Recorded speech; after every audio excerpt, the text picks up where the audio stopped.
Hello everybody! So today I wanted to take a seat and talk to you all about my career journey. So the reason why I really wanted to do this was I know I've made a lot of different UX videos in the past, but I was taking a look at some of my old videos the other day and I realized like, oh my gosh, I remember when I was a student and I had no idea about this field and I didn't even know how to get into this field. I guess I wanted to make this video A, as an update, and B, to help those who are maybe looking to transition into product design or maybe even looking to transition into a different career, how that process is and how it's different for every single person. So with that being said, let's go ahead and get into it. So to provide a little bit of context about what I currently do, right now I am a senior product designer working at Disney. At Disney, as you can imagine, it is a huge company, so we have a lot of different divisions. The division that I work in is called DPEP, which is called Disney Parks Experiences and Product. What that essentially means is that we do anything related to the theme parks. So Walt Disney World,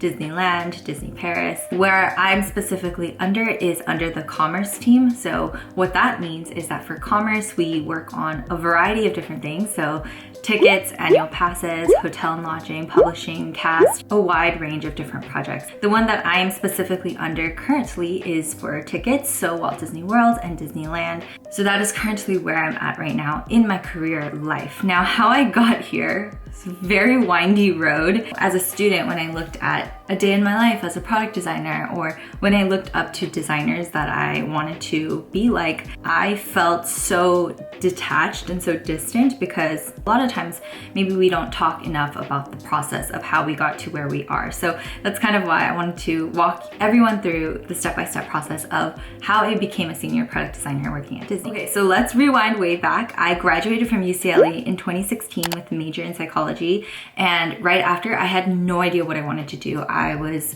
contemplating going into the entertainment business, and so I was working with ISA TV and Wong Fu Production. I also helped out with KCON TV as a freelancer, and so all of these things I was trying out different avenues of what exactly I wanted to do, and I even thought about going into teaching for high school kids.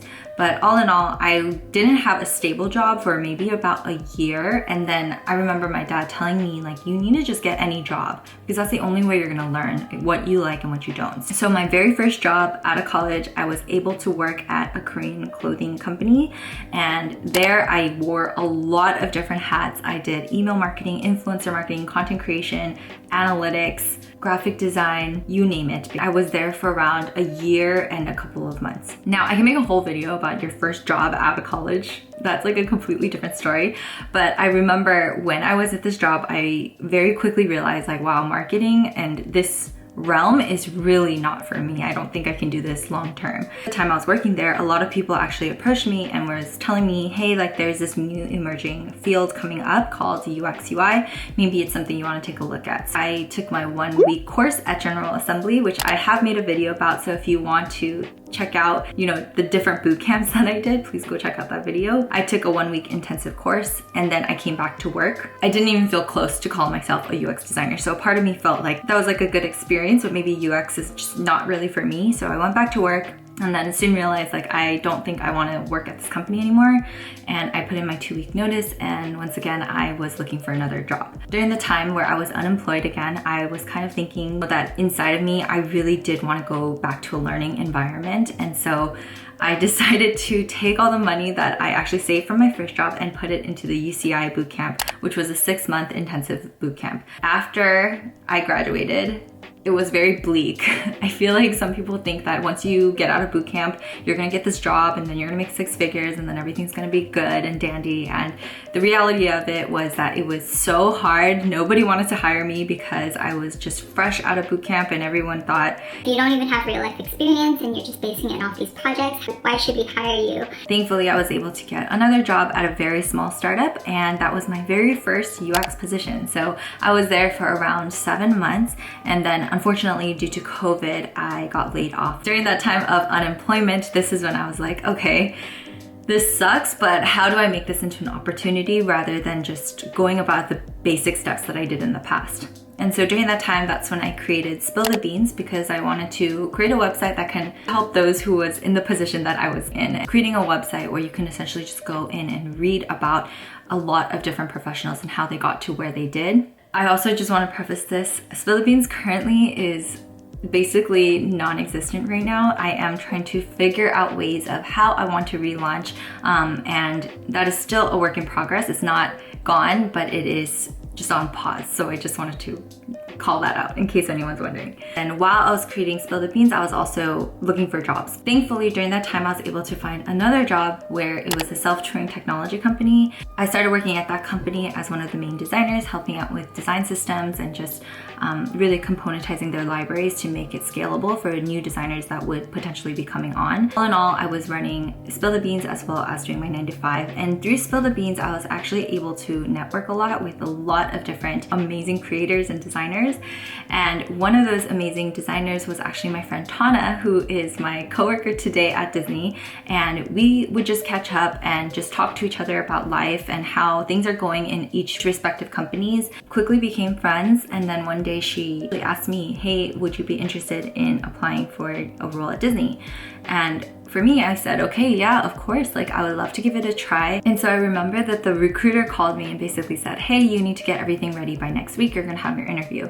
I had an interview the next week, and it was a panel interview with my boss today and a lot of my coworkers. And I remember I was so nervous and I thought, oh my gosh, I'm not gonna get this role. But thankfully the next day I got a call back and they wanted me to join their team, and I've been here now for around 2 years. So I started off as a project hire and now I am a full-time hire. So that is my long-winded career journey. What are the 3 takeaways that I really want to share with everybody? Number 1 is it will all make sense.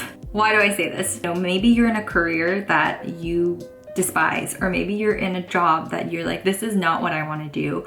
The point is, every little step that you take in this current time will make sense in the future. And I know that's so hard to say and see when you're in the present, but in retrospect, you're gonna look back and realize all of those experiences led up to where I am today. You'll have a lot more clarity, I feel like, once time passes and once you actually get to the spot that you're looking for. So if you think that you're wasting time, or if you think that you're not in the right place in your life right now, I just want to encourage you and say that in the future, you will understand why you were in those job positions and how those little things can still help and benefit you for your current and future careers. The second thing I wanted to say is that don't compare your success to other people. And I know that's easier to say than to do, but I really mean this because I feel like it's comparing apples and oranges. Everyone's career journey is so different, and there's no right or wrong way to go about your career. It's just so easy to get lost in the sauce of,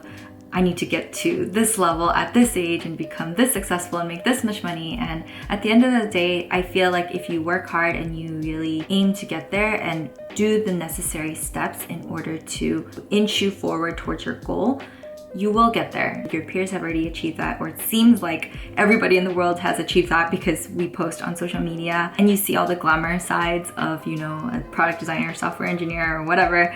There's always a story of how people got there, and yours is going to be completely different. So don't compare yourself to others, and just know that you are on the right path for your own career story. And number 3 is networking. I want to make a whole video about networking and the do's and the don'ts of networking, but I feel like oftentimes some people look at networking as like an opportunity for themselves, and I want to just say that is the complete wrong way to network. Maybe I'll make a separate video on that, but yeah, just view people as people and get to know them genuinely before you think that they're going to just hand you a job. So that was a lot. I hope that was helpful. I want to keep making these videos because I think it is so important to document how you are doing with your career, and it is just good to look back and see how far you've come. So if you guys have any questions or suggestions on what other videos you would like to see, please feel free to let me know. And with that being said, I will talk to you all very soon. Bye!